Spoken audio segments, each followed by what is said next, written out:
আসসালামু আলাইকুম। আজকে আপনাদেরকে দেখাবো রাকিবের মেয়ের আকিকার যে অনুষ্ঠানটা ছিল, এই অনুষ্ঠানে আমরা সবাই মিলে কি করলাম এবং অনুষ্ঠানে কি আয়োজন ছিল। আর এখানে ৩ টা খাসি দিয়ে বিরিয়ানি রান্না করা হয়েছিল। ৩ পাতিল বিরিয়ানি রান্না করা হয়েছিল বাই দ্য ওয়ে। আমি যেতে একটু লেটই করে ফেলেছিলাম। কারণ আমার ব্যাংকে কিছু কাজ ছিল। কাজটা শেষ করে একদম গিয়ে দেখি রান্নাবান্না অলমোস্ট কমপ্লিট। আমি যাওয়ার পরেই আমার অন্য ফ্রেন্ডরাও আসছে। ওদেরকে যদিও বলে দিয়েছিলাম যে, "একটু আগেই চলে আসিস তোরা।"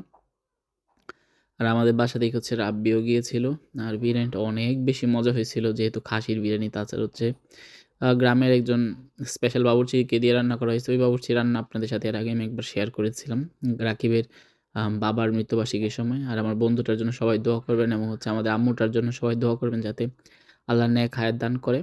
আর দেখেন আমার প্রত্যেকটা ফ্রেন্ড কিন্তু অ নিজের, নিজের মনে করে কাজ করতেছিল। আর আমরা ফ্রেন্ডরা আমাদের ভাই। আমরা